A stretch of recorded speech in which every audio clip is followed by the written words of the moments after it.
En el verano de 1942, la Segunda Guerra Mundial llevaba casi 3 años causando estragos y no daba señales de remitir. El conflicto, que comenzó en 1939, cuando la Alemania nazi invadió Polonia, se había extendido mucho más allá de las fronteras de Europa, y a medida que las potencias del eje trataban de expandir sus vastos imperios, los campos de batalla se extendían desde África hasta Asia.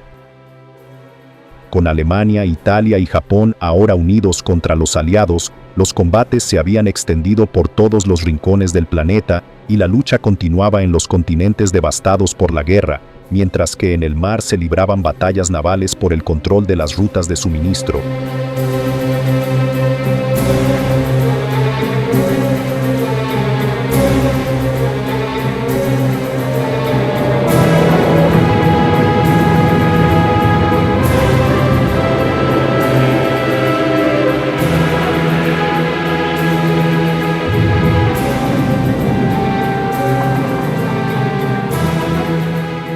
A medida que el eje reforzaba su control sobre las aguas del Mediterráneo, antes tranquilas, aumentaba el riesgo de que los aliados que luchaban en el norte de África quedaran aislados, y el futuro de su ofensiva en el desierto occidental estaba lejos de estar asegurado.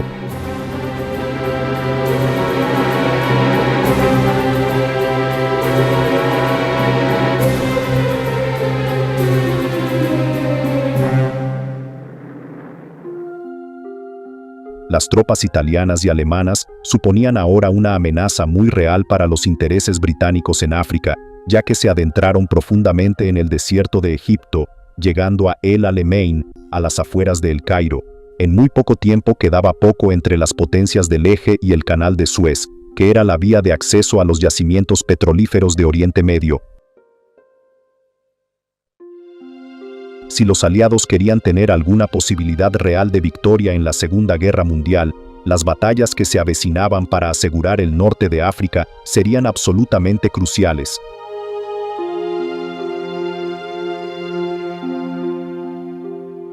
Sin embargo, irónicamente, la atención del líder de la Alemania nazi no se centraría en el norte de África, ya que la determinación de Adolf Hitler de destruir el comunismo resultó ser bastante más fuerte que su deseo de penetrar en Egipto. En el frente oriental, mientras los tanques alemanes avanzaban hacia Rusia, en julio de 1942, la batalla de Stalingrado estaba ya en pleno apogeo. Ante un conflicto encarnizado, Joseph Stalin, el líder ruso, convocó una gran guerra patriótica contra el enemigo, y con todo el poderío del Ejército Rojo Soviético, las tropas del Tercer Reich de Hitler estaban destinadas a mantenerse ocupadas durante algún tiempo.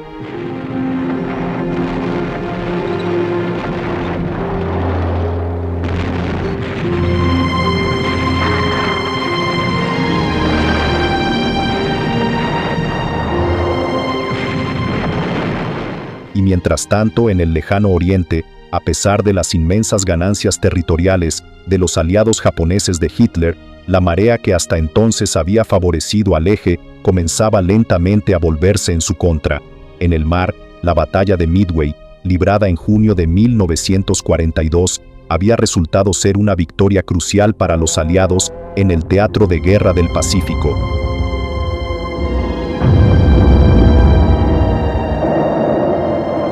Los estadounidenses habían causado daños irreparables a la flota japonesa, lo que animó a los soldados estadounidenses, que ahora estaban listos para su primera ofensiva en las Islas Salomón.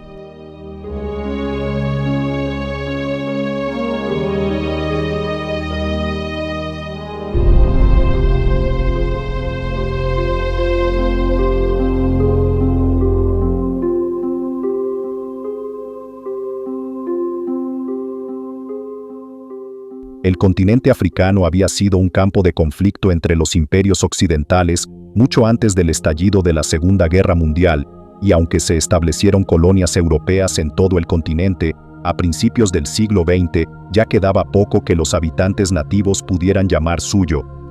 Los últimos estados independientes que quedaban eran la pequeña República de Liberia, al oeste, y el antiguo Reino de Etiopía, al este, pero en la década de 1930, cuando el clima en Europa se volvió cada vez más inestable y surgieron nuevos líderes ávidos de poder, la autonomía de estos países también se vio amenazada. El Canal de Suez tenía una gran importancia estratégica, ya que conectaba el mar Mediterráneo con el Mar Rojo, proporcionando una vía de acceso a los ricos yacimientos petrolíferos de Oriente Medio. También constituía la ruta marítima más corta entre el Mediterráneo y el Océano Índico, y en un principio había sido importante para ayudar a las potencias europeas a gobernar sus colonias. Malta era especialmente importante para la campaña del norte de África, ya que constituía la única base aliada entre Gibraltar y Egipto, y era la última amenaza para las líneas de suministro de Rommel desde Europa.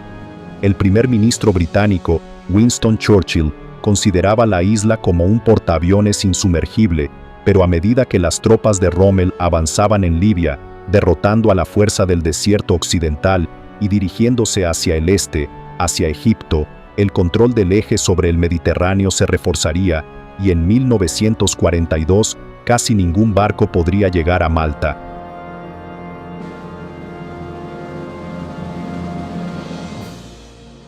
Hitler y Mussolini carecían de los recursos necesarios para tomar el Cairo y Malta al mismo tiempo, por lo que decidieron bombardear y asestar hambre a la isla hasta que se rindiera. Se convertiría en una de las zonas más intensamente bombardeadas de la guerra, con alrededor de 250 incursiones al mes en los primeros 6 meses de 1942.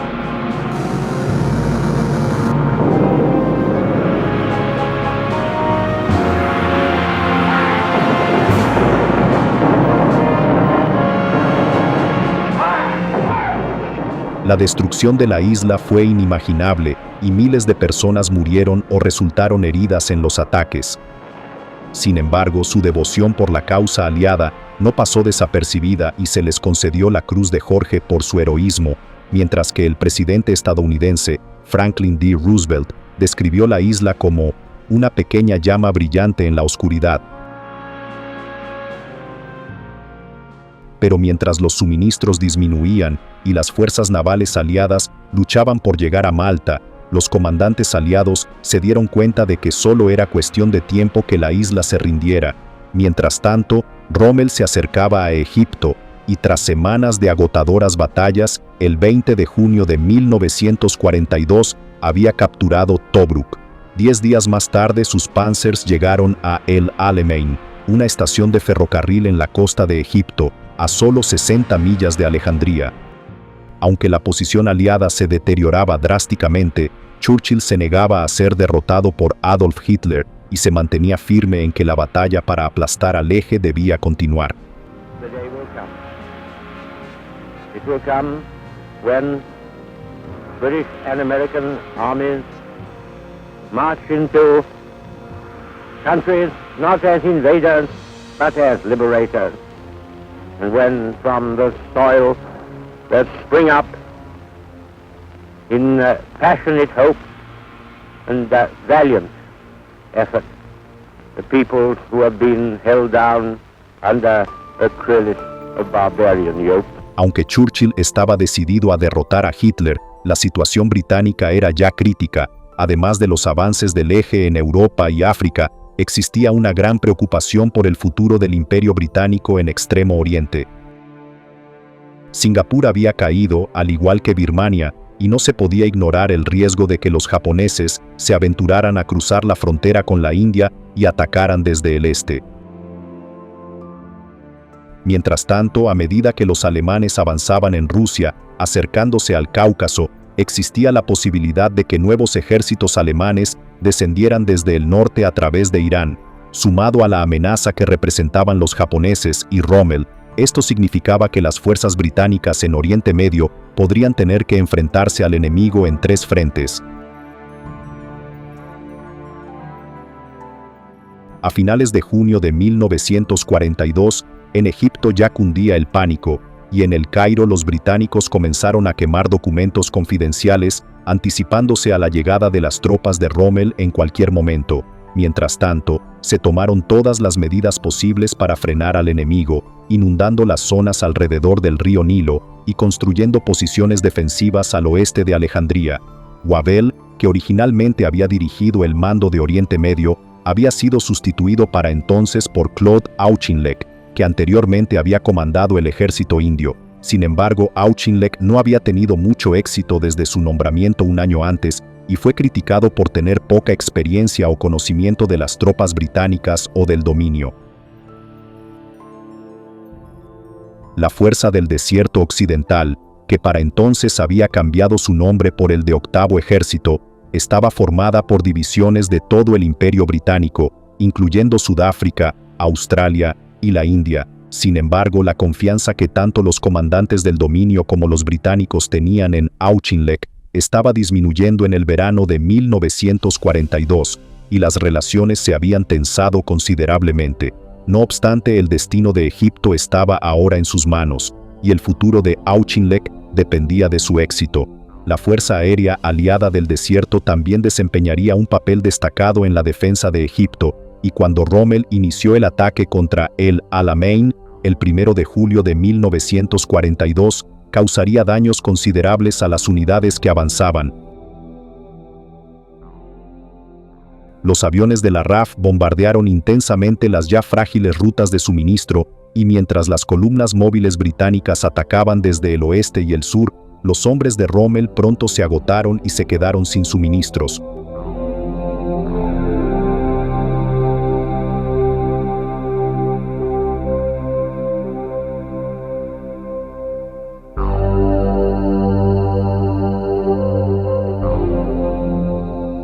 El 4 de julio, el comandante tomó la decisión de pasar a la defensiva y el avance alemán se detuvo.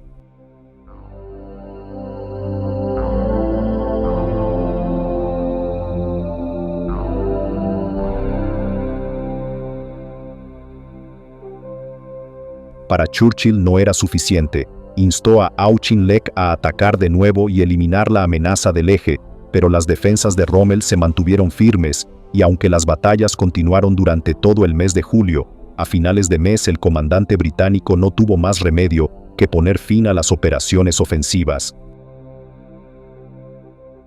El fracaso se produjo en un momento especialmente difícil para Churchill, ya que estaba a punto de informar al líder soviético, Joseph Stalin, de que la invasión angloamericana de Europa no sería posible hasta que concluyera la campaña africana.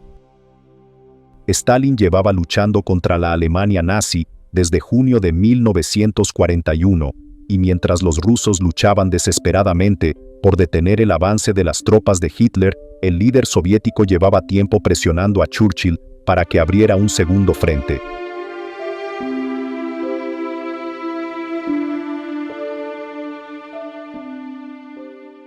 Mientras Stalin esperaba una invasión de la Europa ocupada, los comandantes británicos habían llegado a la conclusión de que la prioridad debía ser una invasión aliada del noroeste de África, donde la Francia de Vichy controlaba territorios en Marruecos, Argelia y Túnez. Esto mejoraría el control naval del mar Mediterráneo y ayudaría a allanar el camino para una invasión del sur de Europa en 1943.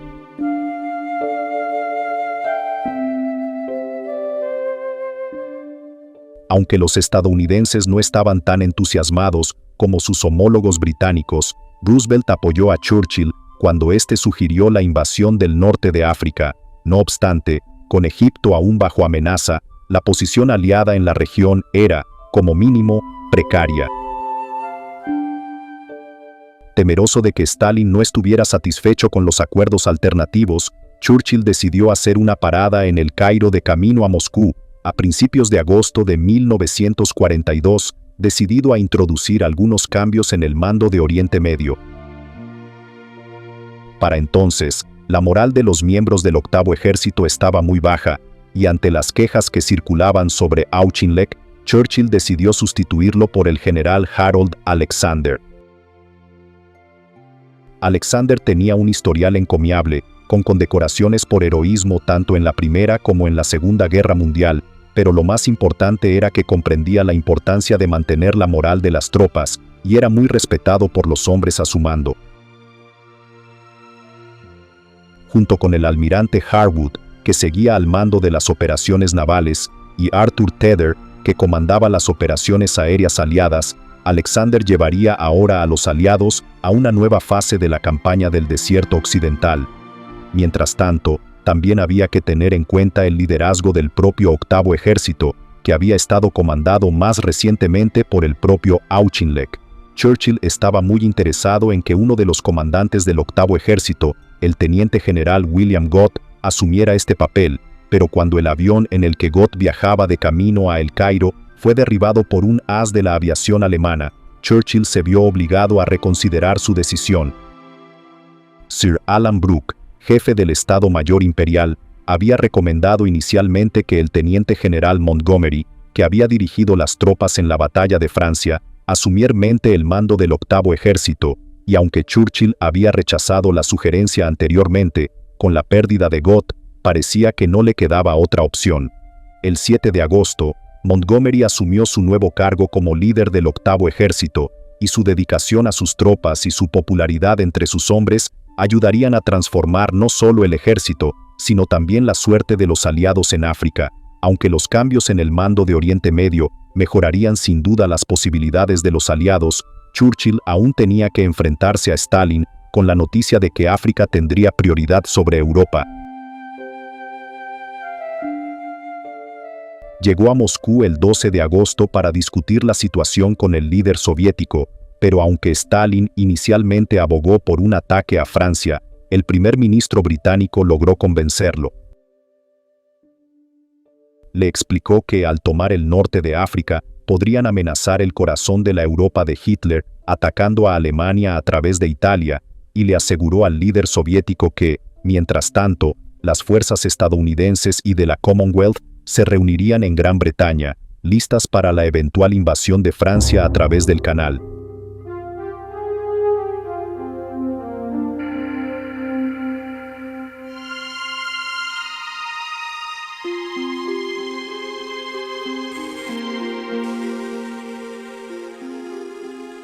Tras varios días de discusiones, Stalin finalmente dio su bendición a la invasión de África y aseguró a Churchill que las tropas soviéticas podrían aguantar hasta el invierno, pero cuando Churchill regresó a Londres, los nazis ya avanzaban sobre Stalingrado y los soviéticos estaban a punto de enfrentarse a la batalla más difícil hasta la fecha.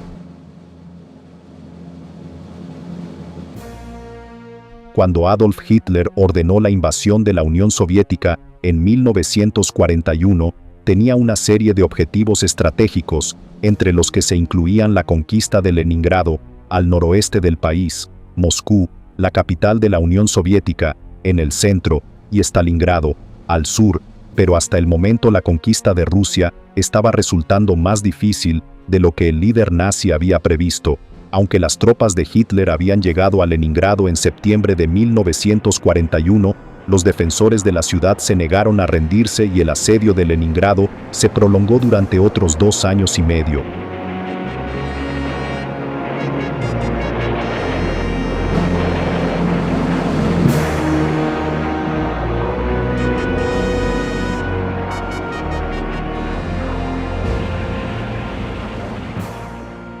Mientras tanto, la batalla de Moscú había llegado a su fin en enero de 1942 y se había saldado con una victoria decisiva de los soviéticos, aunque más de 1 millón de soldados y civiles soviéticos habían sido hechos prisioneros o habían perdido la vida en el proceso. Tras fracasar en su intento de capturar Moscú o Leningrado, Hitler había depositado ahora todas sus esperanzas en conquistar la ciudad que llevaba el nombre del líder soviético, Stalingrado. Stalingrado proporcionaba rutas de transporte vitales entre el mar Caspio y el norte de Rusia, y su conquista cortaría de forma efectiva el transporte de suministros hacia el norte. También se esperaba que la captura de Stalingrado asegurara el flanco derecho de los ejércitos alemanes en su avance hacia el Cáucaso, una región rica en petróleo y minerales y vital para la guerra de Hitler contra los aliados.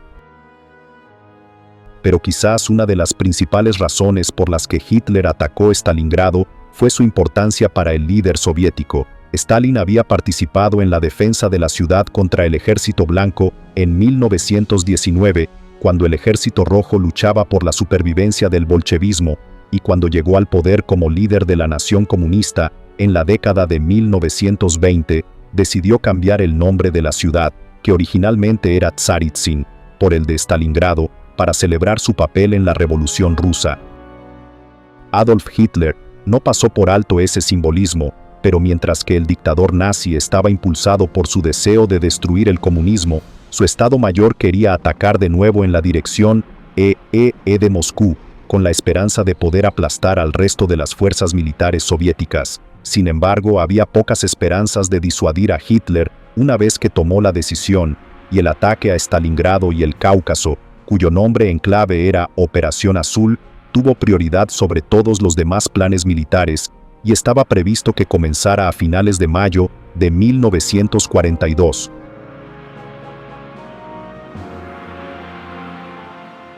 Mientras tanto, los soviéticos habían recibido una clara indicación del último plan nazi. Se había descubierto un maletín con los planes de la Operación Azul después de que un avión alemán fuera derribado sobre Rusia. Pero mientras los generales soviéticos examinaban los documentos, Stalin estaba convencido de que la aparición de los planes no era más que una estratagema deliberada para engañar a los comandantes del Ejército Rojo y alejar a las tropas soviéticas del objetivo real, que él creía que era Moscú.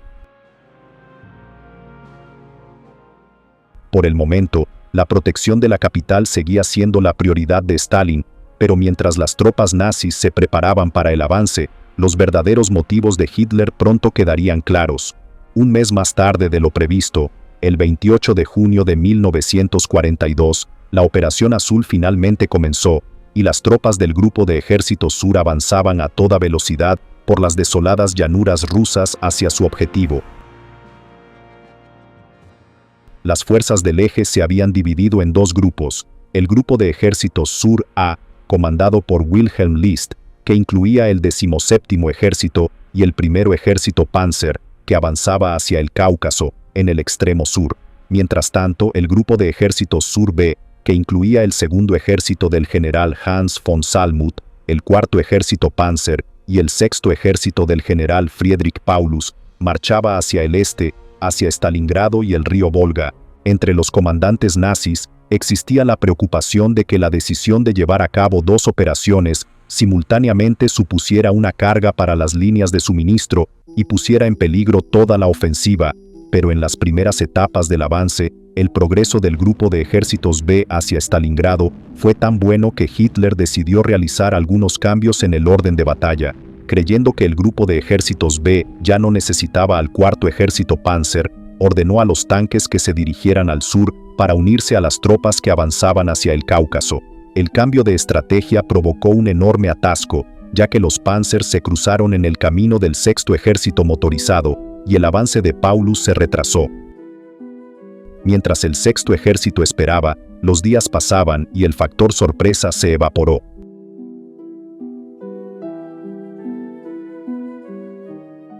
Con la acumulación de tráfico hacia el sur, los soviéticos se dieron cuenta de que el objetivo del próximo ataque del eje era Stalingrado, y no Moscú, y todas las tropas disponibles comenzaron a apresurarse hacia la ciudad para prepararse para su defensa.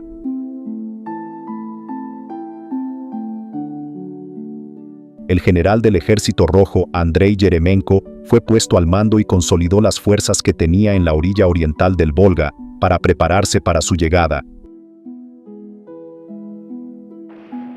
Pero una vez que el Grupo de Ejércitos B estuvo listo para avanzar de nuevo, su progreso fue más rápido que nunca, y pronto el 6º Ejército de Paulus había llegado al río Don, que se encontraba a solo 40 millas al oeste de Stalingrado y el Volga. Se produjeron feroces combates, ya que los soldados soviéticos de la zona hicieron todo lo posible por frenar el avance del eje, pero todos sus esfuerzos resultaron inútiles. El 21 de julio, más de 100 lanchas de asalto comenzaron a cruzar el Don, y en cuestión de horas, se estableció una cabeza de playa en su orilla oriental. Los soviéticos reunieron a todos los hombres que pudieron en el margen de 40 millas que separaba el Don del Volga, pero pronto las defensas rusas se desmoronaron y parecía que nada se interponía en el avance del eje hacia la propia Stalingrado. En un intento desesperado por detener el colapso soviético, Stalin ordenó que cada grano de tierra rusa fuera defendido hasta la última gota de sangre, amenazando con la muerte a quienes se retiraran. Mientras tanto, cualquiera que tuviera fuerzas para empuñar un rifle fue enviado a defender la ciudad, y se ordenó a los civiles que cavaran trincheras y fortificaciones alrededor de las afueras. Nadie quedó exento del esfuerzo por salvar Stalingrado, y las mujeres y los niños trabajaron tan duro como los soldados para evitar que los nazis se apoderaran de su ciudad. Sin embargo, a finales de agosto, la batalla estaba a punto de volverse más dura que nunca, ya que la Fuerza Aérea Alemana, la Luftwaffe, comenzó su ataque desde el cielo.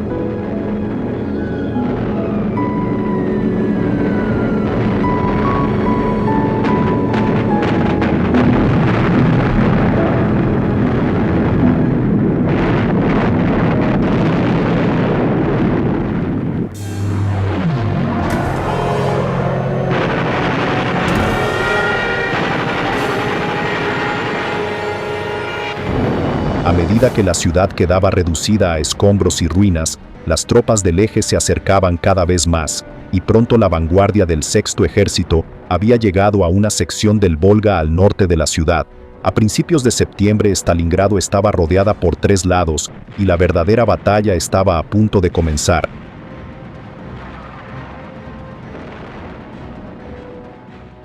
Dos meses después del inicio de la ofensiva, las tropas de Paulus finalmente penetraron los límites de la ciudad y las fuerzas del eje irrumpieron en una docena de lugares.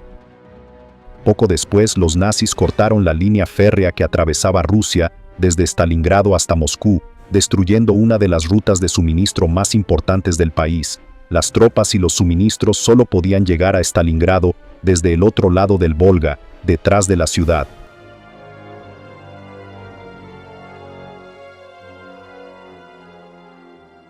A medida que la situación se deterioraba, Stalin ordenó a uno de sus mejores comandantes, el general Zhukov, que abandonara Moscú y se dirigiera al sur para coordinar la defensa de Stalingrado. Mientras tanto, el general Vasily Chuikov, que había repelido el ataque nazi mientras avanzaban por el Don, fue puesto al mando del 62º Ejército ruso, que ahora era responsable de defender Stalingrado. Sin embargo, en poco tiempo, la situación de Chuikov se volvería desesperada, ya que el 62º Ejército quedó atrapado en la ciudad bajo el control de los alemanes. A mediados de septiembre, las tropas del eje habían tomado el punto más alto de la ciudad, un antiguo cementerio tártaro conocido como el Túmulo de Mamay, lo que les daba una gran ventaja sobre los soviéticos. Desde allí podían atacar objetivos estratégicos alrededor de la ciudad, y no cabía duda de que quien controlara las alturas dominaría la batalla.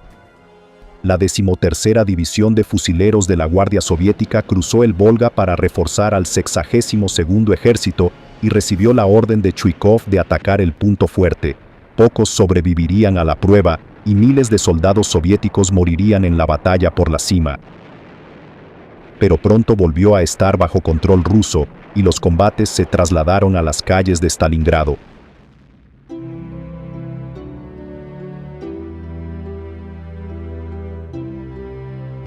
La batalla se convertiría en una de las más sangrientas de la Segunda Guerra Mundial, ya que el eje luchó contra los soviéticos por cada ruina, sótano y escalera de la ciudad.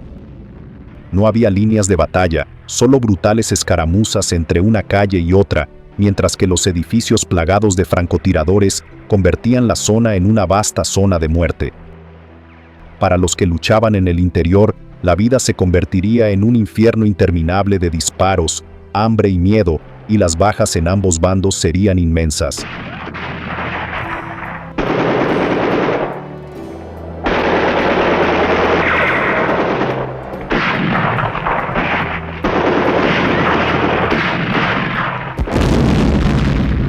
Mientras continuaba la guerra de Stalin contra el eje, estaba claro que era urgente abrir un segundo frente para aliviar la presión sobre las tropas soviéticas. Pero la invasión del norte de África, que Churchill había prometido al líder soviético, se encontraba aún en las primeras fases de planificación, y los desacuerdos entre los comandantes estadounidenses y británicos comenzaban a amenazar el progreso de cualquier invasión. Las preocupaciones en esta etapa giraban en torno a dónde debían realizarse los desembarcos en territorio africano francés. Churchill quería desembarcar las tropas lo más cerca posible de la base del cuerpo africano de Rommel y abogaba por desembarcar en la frontera oriental de Argelia, cerca de Túnez, pero el jefe del Estado Mayor del ejército estadounidense, George C. Marshall, quería limitar los desembarcos al oeste de Argelia y parecía estar planeando un ataque a una escala mucho menor de lo que Churchill había previsto. Desconcertado, el primer ministro británico recordó al presidente Roosevelt que los aliados habían prometido a Stalin una importante maniobra de distracción para alejar los esfuerzos alemanes de la Unión Soviética, y Roosevelt, siempre diplomático, se aseguró de que se llegara a un compromiso que satisfaciera tanto a los comandantes estadounidenses como a los británicos. Se decidió que habría 3 desembarcos simultáneos. Las fuerzas estadounidenses desembarcarían en Casablanca, en Marruecos, y en Orán, en Argelia, mientras que una fuerza combinada británica y estadounidense desembarcaría en Argel, situada más al este de Argelia y más cerca de las tropas de Rommel.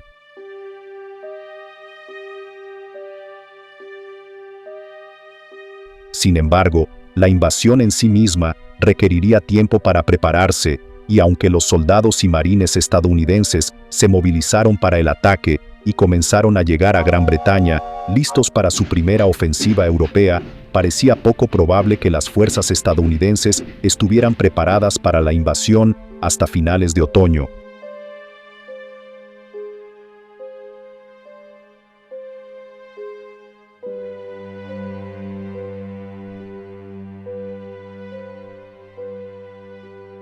Mientras tanto, los comandantes estadounidenses tenían que lidiar con algo más que el teatro de guerra europeo. Aunque la prioridad de Estados Unidos había sido derrotar a la Alemania nazi, cuando entró en guerra en diciembre de 1941, en el lejano oriente los aliados japoneses de Hitler suponían una amenaza considerable para los intereses aliados. Durante los primeros 6 meses de la Guerra del Pacífico, los japoneses habían conquistado cientos de miles de kilómetros de territorio, desde Birmania en Asia Oriental hasta las islas del Pacífico Sur. Pero en mayo de 1942, las fuerzas estadounidenses habían comenzado a hacer algunos progresos para frenar el avance japonés. Durante la batalla del Mar del Coral, lograron impedir que los japoneses conquistaran más territorio en Nueva Guinea, y al mes siguiente se libró una importante batalla naval alrededor de la isla de Midway, en el Pacífico Norte, que infligió grandes pérdidas a la flota japonesa.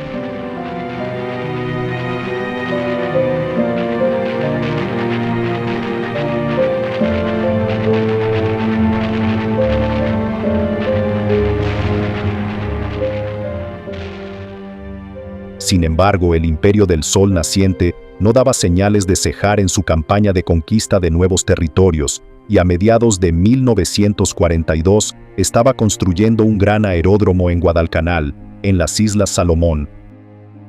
Desde allí podían lanzar ataques contra las bases estadounidenses en Fiji, Nueva Caledonia y Samoa, y amenazar las líneas de suministro y comunicación aliadas con Australia, situada al sur de las Islas Salomón. Mientras crecía la preocupación de los aliados, el almirante Ernest King, comandante en jefe de la flota estadounidense, propuso una invasión de la isla de Guadalcanal y otros puntos estratégicos alrededor de las Salomón, y el Estado Mayor Conjunto pronto acordó lanzar su primera ofensiva estadounidense en el Pacífico. Tras pasar 6 meses a la defensiva, la contraofensiva aliada no tardó en ponerse en marcha, y a finales de julio de 1942, las primeras divisiones de marines habían abandonado sus zonas de entrenamiento en Nueva Zelanda, listas para la batalla. Se desplazaron hacia el norte en el más absoluto secreto, y como un frente frío barrió el Pacífico, pudieron utilizar el clima como cobertura. Cuando llegaron a las Islas Salomón el 7 de agosto, el mar estaba en calma, y los japoneses no tenían ni idea de que se estaba preparando un ataque. La fuerza de desembarco se dividió entonces en 2 grupos, uno de los cuales asaltó Guadalcanal y el otro atacó Tulagi y la isla Florida. Al principio la resistencia de las tropas japonesas fue escasa, ya que comenzaron a huir después de que los bombardeos aéreos de los aviones aliados allanaran el camino para la invasión, pero al segundo día comenzó la batalla.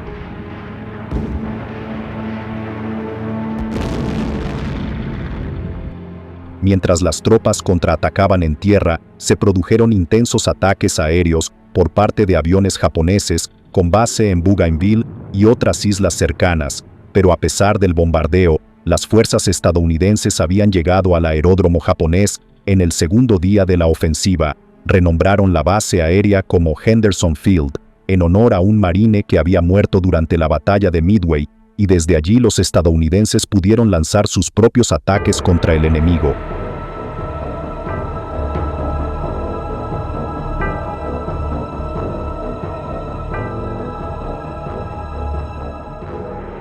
A lo largo del mes de agosto, los aviones estadounidenses y sus tripulaciones continuaron llegando a Guadalcanal para repeler al enemigo, y las batallas aéreas entre los aviones aliados del aeródromo de Henderson y los bombarderos y cazas japoneses de Rabaul, en Nueva Guinea, continuaron a diario.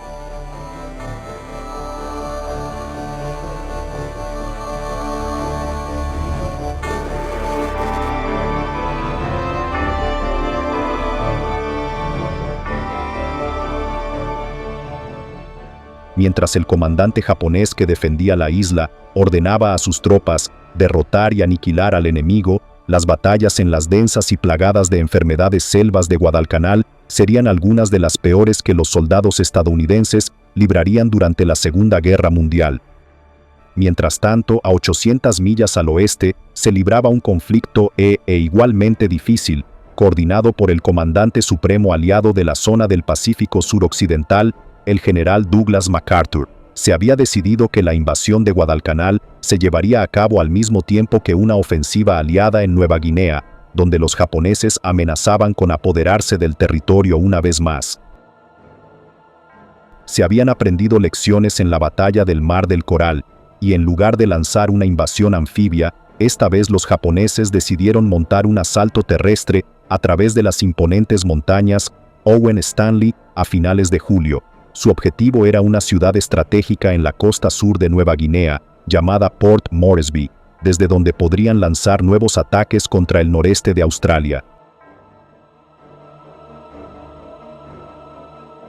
Los japoneses ya habían infligido severos bombardeos a Australia, y MacArthur, famoso por su determinación, decidió lanzar una audaz contraofensiva que garantizara la protección del país frente a nuevos ataques. Si los japoneses se atrevían a aventurarse a cruzar las montañas Owen Stanley, los aliados también lo harían, y MacArthur ordenó a las tropas aguerridas de la 7ª División Australiana, que habían regresado de luchar contra las tropas de Rommel en África a principios de año, que se adentraran en la selva para repeler a los invasores japoneses.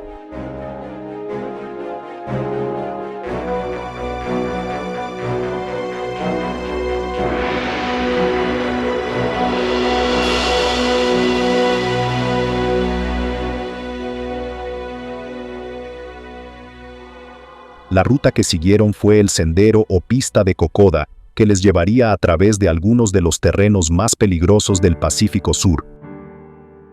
A través de pantanos plagados de enfermedades, gargantas profundas y selvas oscuras y húmedas, los australianos se embarcaron en una misión mortal para repeler a los japoneses. Tenían pocas oportunidades de descansar, ya que permanecían en constante alerta ante el enemigo, tanto de día como de noche.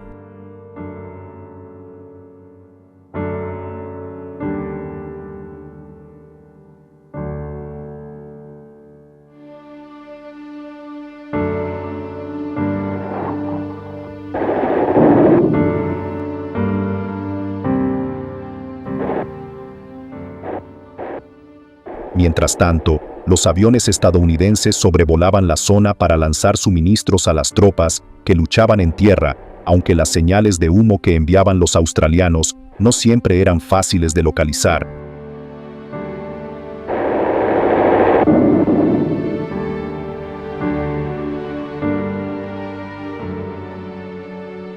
Afortunadamente, los nativos de Nueva Guinea desempeñaron un papel fundamental en la campaña de Kokoda Track, cuidando de los suministros para las tropas cuando se lanzaban en las aldeas locales y atendiendo a los soldados cuando resultaban heridos.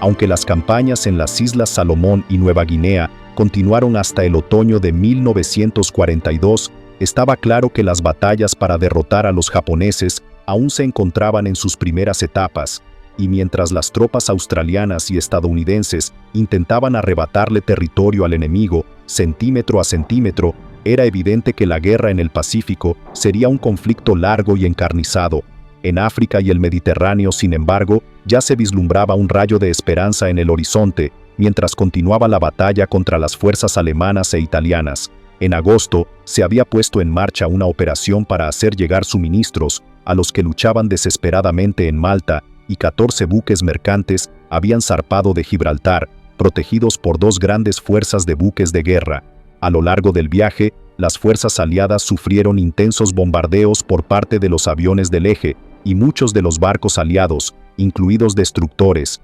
portaaviones y los propios buques mercantes, fueron hundidos o sufrieron graves daños durante la travesía hacia Malta. Sin embargo, para el 15 de agosto, 5 buques mercantes habían logrado llegar a la isla, y aunque el asedio de Malta no había terminado en absoluto, los suministros que traían significaban que, por el momento, la isla podía seguir resistiendo y la conquista del Mediterráneo por parte del eje aún no era completa.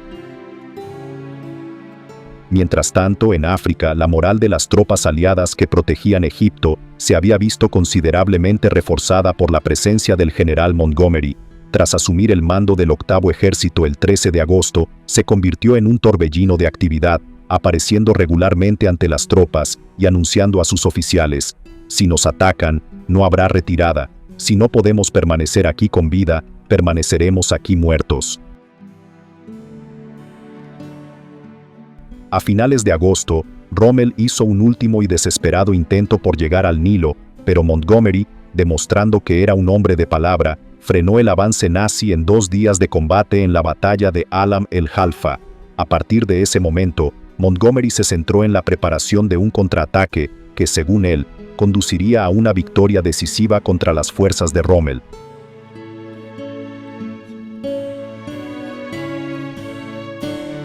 El comandante británico decidió trasladar su cuartel general de campaña más cerca del puesto de mando de la Fuerza Aérea para coordinar mejor las operaciones combinadas, de modo que el ejército, la armada y la Fuerza Aérea pudieran librar sus batallas de forma unificada y centrada. Su objetivo era negar a Rommel la fuerza necesaria para resistir al 8º Ejército cuando lanzaran su contraataque, y ordenó a la Fuerza Aérea aliada que destruyera todas las pistas enemigas que pudieran encontrar en el Mediterráneo Oriental, además de bombardear las rutas marítimas hacia el frente de Rommel. El comandante británico también centró los ataques aéreos en los puertos enemigos del norte de África, de modo que, si los suministros lograban llegar, les resultaría prácticamente imposible descargar los barcos cuando llegaran. Mientras tanto, desde Benghazi hasta el Alamein, se producían bombardeos regulares contra las tropas de Rommel. El esfuerzo combinado tuvo el resultado deseado,